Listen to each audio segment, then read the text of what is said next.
women are people too. Do you think Toms actually help people?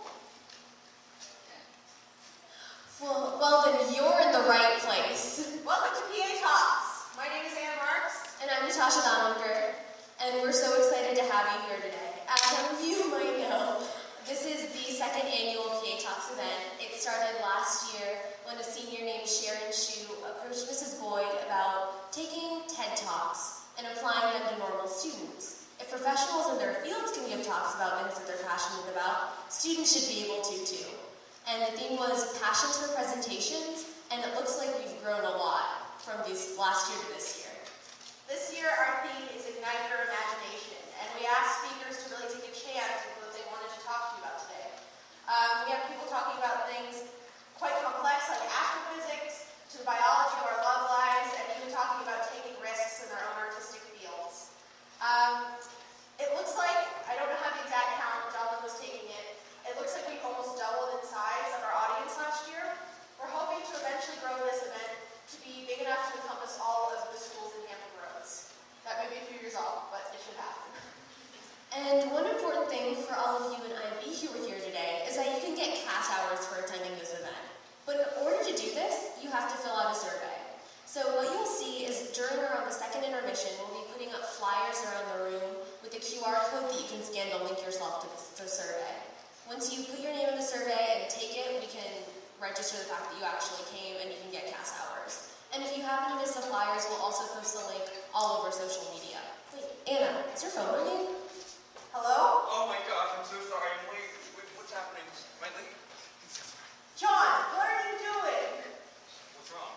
We're in the auditorium. You can't use your cell phone in the auditorium. Oh my gosh. This didn't happen. Ladies and gentlemen, we're going to ask you to now take this moment, take out your cell phones, your pagers, if you still have a pager, good for you. Anything that beeps, chimes, dings, or makes sounds like mice, or any other animal sounds, I guess. And if you can take them on my iPhone, I tap the side to turn the volume down. If you could please do that as well. And just silence your cell phones. Oh, look, there's a little switch. Ooh, done. Silence. That would be much appreciated. Has everyone done it? If you haven't done it, do it. All right, well, I think it's time to get started. Our very first presenter. I actually didn't know she knew anything about science or beauty until a couple of weeks ago. But she's going to be presenting on the science of attraction anyway. She is a good friend of mine. Her name is Estelle, and she's in the 11th grade, and she's going to talk to you today about science, attraction, symmetry, and ratios. Let's give her a big round of applause.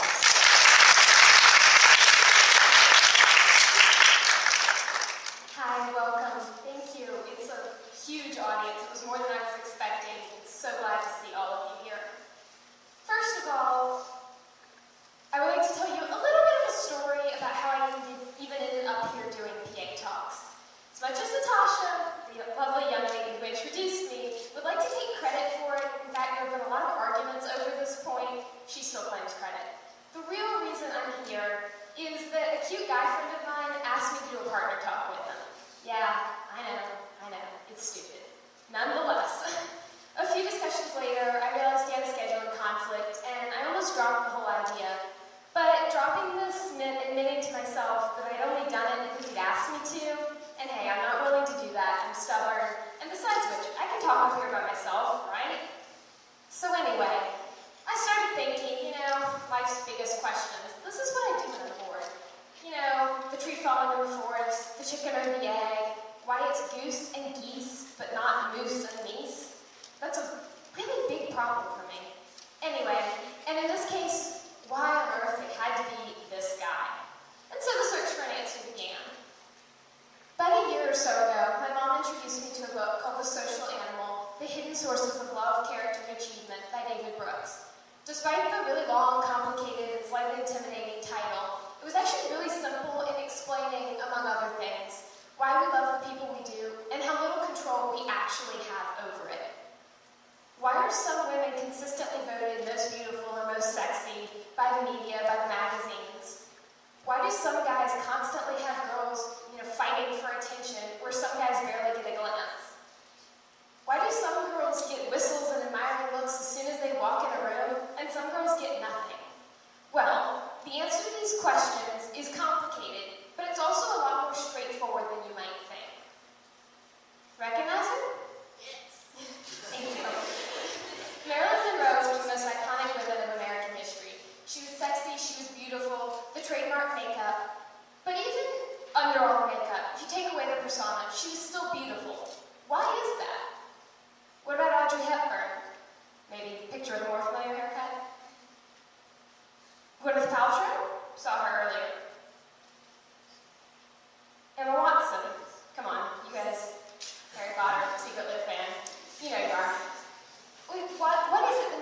these women so lovely?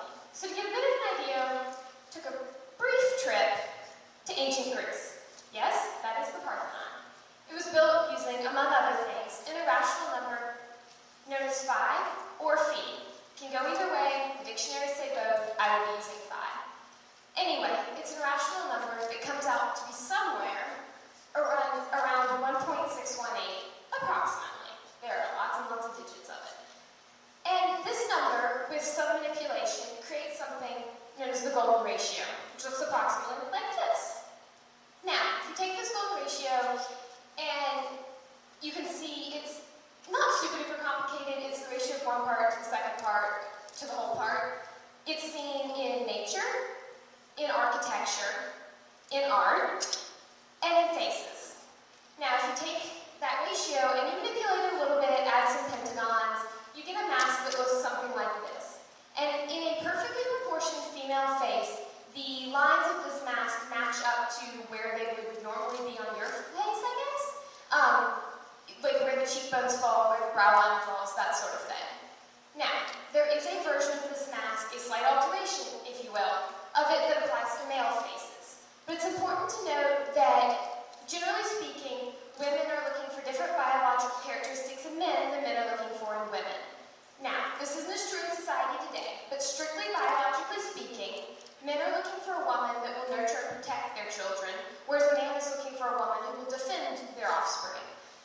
Accordingly, the main difference in this is in the set of the eyes and in the brow ridge. As you can see in the male version, which is to the left, the brow ridge is much stronger, the features are stronger, and the eyes are deeper set.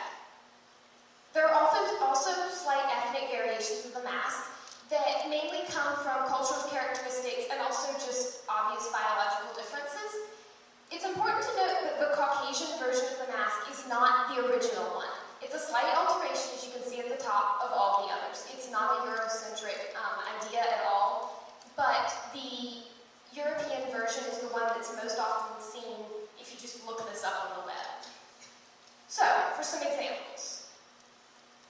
The distance between a woman's eyes and her mouth should be just over a third, specifically 36% of the overall length of her face from her hairline to her chin. The space between a woman's pupils should be just under half, or specifically 46% of the width of her face from ear to ear. More generally speaking, the ideal face is about 1.5 times longer than it is wide. The distance from hairline to eyes, from eyes to the bottom of the nose, and bottom of the nose to the bottom of the chin should be roughly equal. But it turns out that the most important characteristic of all is much more simple.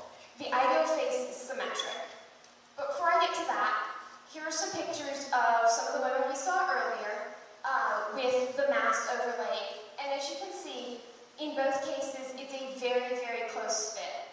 This one has more to do with the actual golden ratio and the measurements than the mask.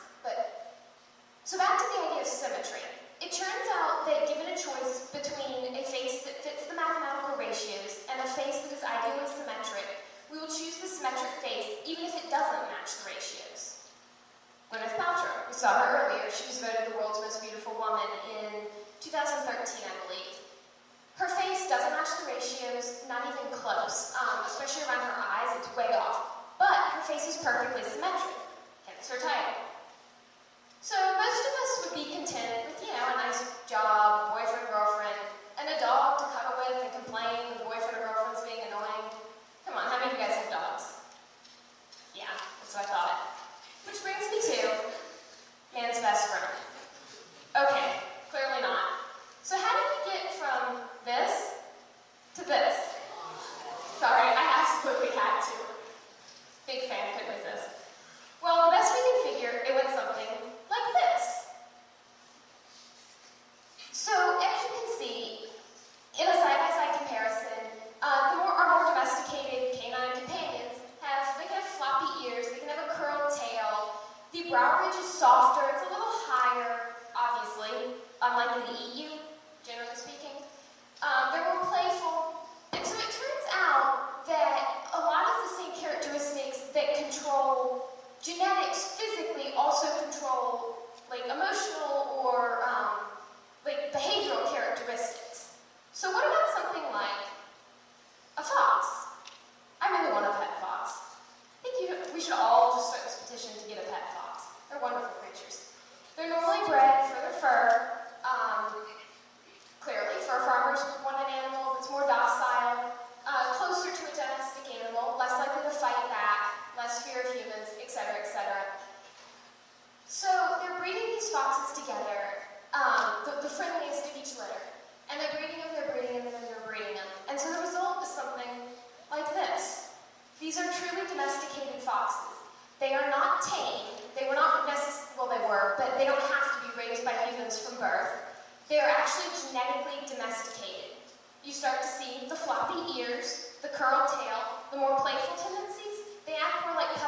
like wild animals, and they really like to snuggle.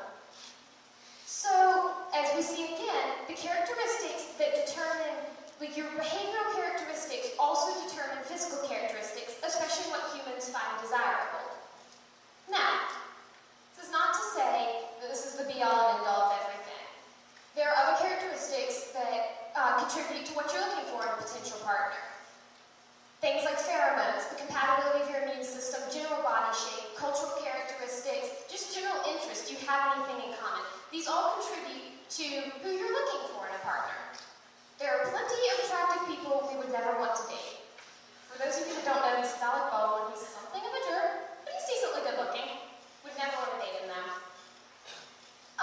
To me, there's a big difference between saying somebody's attractive and I'm attracted to somebody.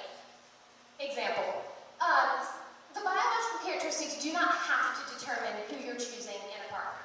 On the flip side, there are plenty of people who maybe don't perfectly fit the ratios, aren't perfectly beautiful by this mathematical standard, but are in happy and loving relationships anyway, and that's a good thing.